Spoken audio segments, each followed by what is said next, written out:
The Klaxian delegate peered at me over his empty plate at the opposite end of the table, the room filled with the delightful odor of fine cuisine and delicious drinks, non-alcoholic and no nuts, of course, needed for him. The crab-like creature in front of me craned his eye stalks at everything around him. He seemed to enjoy his meal despite initial reservations. Unsurprising, they always clean their plates. Human food is very delectable. "Tell me something," he said, craning his eyes at me. "Certainly," I replied simply. "I have noticed things about the galaxy at large. Perhaps you can enlighten me," he said, looking at various adornments on the walls. "Please do ask.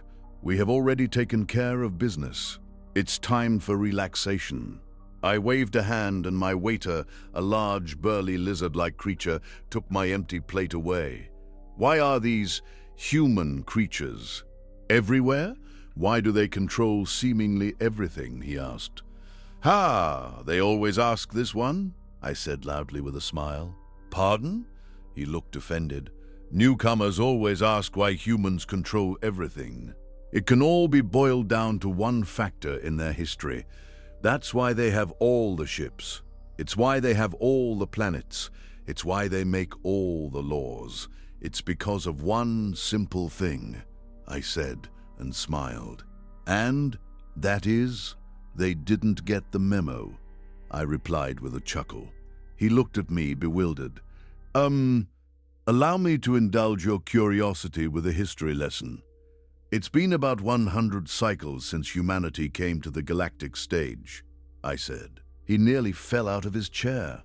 "What? That is impossible. They have massive navies and control almost every world. How did that happen in only a century?"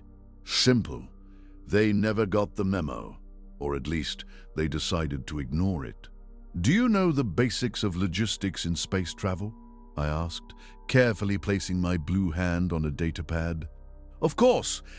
Do you have any idea how difficult it was to leave our homeworld?" "Exceedingly," he said, waving a claw. Indeed. The first thing any newcomer to the galaxy learns is that space is a lot worse than most people think. You quickly figure out that it just isn't worth it to try to build the huge megaships because there is no way to do it quickly or effectively or cheaply. It's a logistical and engineering nightmare just to get started," I said, looking at my datapad for references. "Yes, I know. We tried to see if we could try building a proper starship as soon as possible. It was a disaster. We couldn't harvest the asteroids in our star system until decades after we were properly established. We had to use rockets to ferry resources off the planet. As soon as we understood what kind of hell we were going into, we gave up and focused on smaller-scale pods and exploratory craft." He looked around him again, seemingly trying to avert my gaze out of shame. "I know. It was the same with us. Faster-than-light travel became more and more of a pipe dream as we gained a greater understanding of the cosmos. The massive warship fleets became more and more impossible as we grew up, shall we say. The prospects of a galactic empire quickly faded into memory as we started constructing the only large starship we could justify making. Arcs. Large passenger liners full of cryogenics or stasis facilities for massive colonies on planets." I sighed with a fond smile. "It took us nearly 400 cycles to finally create a decent engine to lessen flight times. Even then, we only colonized our innermost systems. FTL became a distant memory."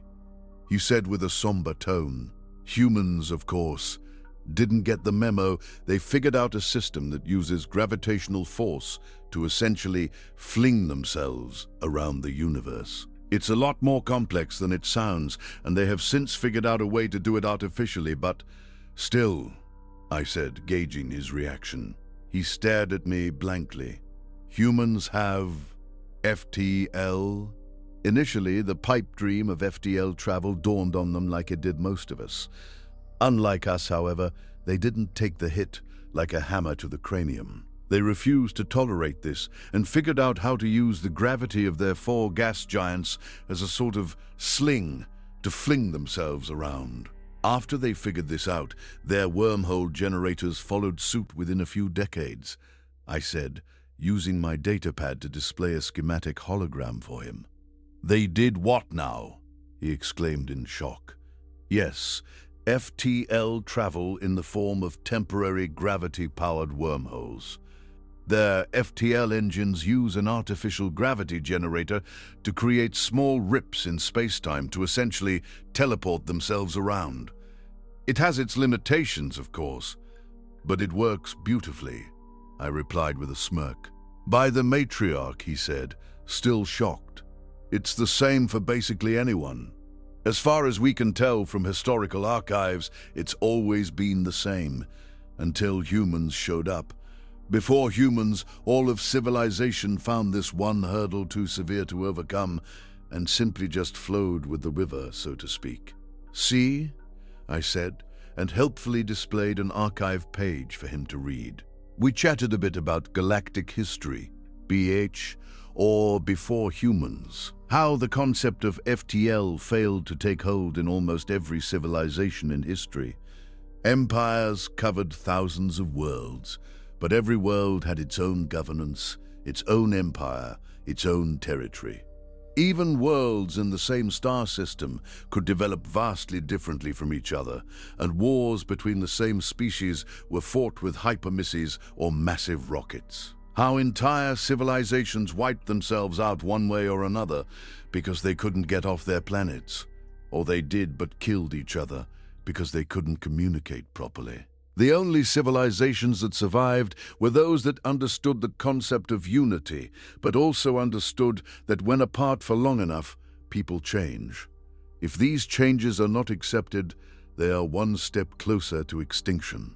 Since communication still depended on distance, messages could take weeks to send and receive. Even as technology developed, the more an empire decided to try to build large warship fleets to dominate the galaxy, the more they understood that it was a logistical nightmare that wasn't worth the effort. Plans for conquest and cities built for industry collapsed or died out because the problem of logistics kept rearing its ugly head. It could take months to assemble a fleet of even small size. By the time the fleet was ready, it would be sent to its death as its target would have time to build its own fleet, or as per usual, build enough defenses to swat it out of the sky effortlessly. Of course, many species realized the concept of the slip drive, where you could use a form of subspace drive to move quickly within systems. The slip drive used the radiation and gravitational force of the system star to create passages in space-time, allowing FTL travel as long as you remained within the star's gravity well. But outside its influence, the slip drive is worthless. Almost every spacefaring species has at least some variant of the slip drive. Its biggest flaw is that it has a massive power draw and even bigger radar signature, making surprise attacks impossible. Yes, I know this. Our slip drives are some of the best in the galaxy, he said boastfully. I laughed. So say they all, but humans got you beat. We had the same slip drives. We thought they were the pride of the galaxy. Then we landed a colony ship on a human world. Whatever pride we had disappeared when they sent their fleets.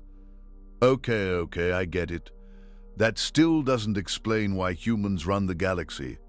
Do tell, he said, waving his claws in the air. Well, first, some human history. Humanity as a species has 4 gas giants in its home star system, I said simply. His eyes bulged out of their stalks. That's wow. Most systems would be lucky to have even 1. They have 4. Yes, 4 of them, within reasonably close proximity as well. All of them a different subtype: Neptune, Uranus, Saturn, and Jupiter. Technically 2 gas giants and 2 ice giants. These planets are within reasonably close proximity to each other, creating their own secondary gravity well in the star system. Humans have figured out how to use these gravity wells to fling themselves around, sort of like a slingshot. I did my best to demonstrate with my arms, trying not to appear juvenile. Well, that's impressive. What kind of anomaly is their homeworld, then? He asked. A death world. Hurricanes, volcanoes, earthquakes, diseases, viruses, hostile native life forms, regular atmospheric shifts and polarity switches. A death world, full of death. And it's a world, I said. He looked visibly shocked, and I could hear his chiton chattering. Yes, isn't it? But apparently a death world is the best option for creating a species that succeeds. So, as I said, humanity is on top because they never got the memo. The memo that says, no massive fleets because FTL no worky. Humanity is an oddball. I smirked, fully aware humans would be listening to this. So, how exactly do they control everything then? He asked. Well, in terms of our present situation, within that context, we just can't be bothered, I said, simply shrugging in response. Wait, what? We can't be bothered. Humanity came along and essentially showed us what was going on. We thought it was impossible to have massive warship fleets. Suddenly humans show up with battle cruisers and assault carriers. We thought it impossible for large-scale mining operations. Humanity shows up and gives us a demonstration of their planet cracker mining ships. We think empires cannot exist across star systems because FTL communication does not exist. Here comes humanity with the internet. I droned on for a bit. Okay then, I could tell he was getting bored. Right. Sorry, I tend to babble. The thing is, humanity had accomplished everything we thought was fantasy. So when they invited us to join them, at no cost save to follow their rules, we saw no reason to argue. The more they spread, the more the galaxy realized, what's the point of fighting back? Their rules are reasonable, the laws properly enforced, their tech leagues above us. So all in all, we just went, meh, why not? And went with it, and here we are, humans in effective, complete control of the galaxy. No wars, no violence, no death. They just did, I said. What exactly do you get in return? He asked, curious. Well, there is a grace period, of course, so they can test our ability to follow the rules. We join their navies, armies, and mining fleets. We do the same jobs they do. It's basically exactly how those old fantasy novels explained it to be. Eventually, we are allowed to build our own ships and add to the navy. Then we are allowed to unite our disparate empires and go at our own, or simply stay with them. My species has simply decided to just stay with them. That's why I may not be human, but most, if not all of my people, call ourselves Terran. I rang a little bell and called for drinks. I see, he said, curiously looking at the terms of service contract. So, if I sign this, what will happen? Human warship fleets will appear in your home star system and any other colony you own. You will trade, you will sign up to learn. Then you will, under their supervision, learn to mine resources, all of which will belong to you. Then they will train engineers. Those engineers will then work as recruits in the Navy until a certain amount of time passes. Then they will be allowed to spread their knowledge to the rest of you. After a time, humanity will use its intranet to connect your entire species together. Then you unify under their protection. And on and on. I explained calmly. Oh, but it is, friend. It really, really is. We were surprised when they made the same offer. Now we have a fleet of our own. Comfort, security, 24 star systems, and a booming economy. We are free to go alone at any point. As the contract states, we chose to stay. Some of us simply decide to join them entirely and all become Terran. There are no catches or clauses, save for the terms to help in times of emergency, or sign up in times of war. Beyond the standard stuff you would expect, that's pretty much it, I said proudly. He looked at the terms closely, silent for several minutes, simply reading the contract. Yes, it is a difficult choice, isn't it? It's completely against nature that an empire that rules the galaxy allows itself so openly to recruit almost anyone within reason.